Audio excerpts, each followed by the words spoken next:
Мен әйелім екі ортада жүрмін дейді. Екеуі тіл табыспайды. Не істесем болады? Анамның мінезі қиын дейді. Кеше алдың күні бір жігіт келді маған. Сонда имандылығына риза болдым да, балаларымен келді. Соң кішкентай балалар ғой енді, кішкентай балалар болса да, балаларына айта шығып тұрыңдар деді. Балалардың мәселесін жаңа дем салып бердім. Содан балаларына шығып тұрыңызшы деді. Балаларын шығарып жіберді. Соң есікті жаптық та.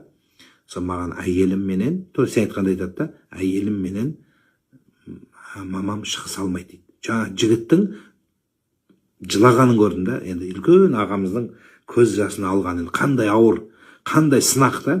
Бір жағы әйелім дейді, 3 бала туған, 3 бала. Мына жерден мамам, не істейін аға айтыңызшы дейді. Байғұс жылап жіберді. Үлкен ер азаматтың жылағаны қандай жүрекке ауыр да.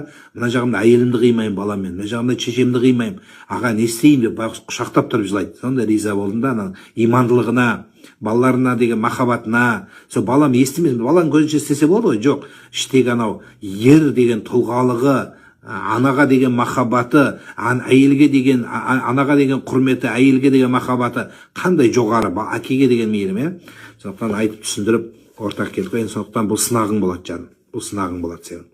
Сондықтан бұндай кезде ер адам кішкене шыдамдық таныту керек. Бәрі ғана орысша айтқанда помаслу болмайды. Помаслу болмайды. Кейде былай болады, кейде былай болады. Анаң бәрібір сенің анаң. Оған сөз кейбіреулер ол өлгенше ол мінез. Мысалы сенде де мінез бар ғой, туа біткен мінез бар. Сол анаңда туған мінез. Ол өзгермейді. Енді тұрып алып балалар мамасынан нотация оқып, сен бүйтпейсің ба деудің керегі жоқ. Болды. Ол сол какой ес қабылдау керек. Сонда әйеліңе де дұрыс айту керек. Әйелге бір сөз айтайын. Әйелдің алдында ер азаматтар аналарыңыздың абыройын түсірмеңіздер. Тұрып алып өткенде бір жігіт бүйтіп айтқан екен, кішкене шыдасаң скоро өледі мамам депті ғой. Сөз таппағаннан кейін әбден анау айтар, енді шыдасашы кішкене өледі ғой мамам депті. Сол кезде әйел есін жинаған ғой, қой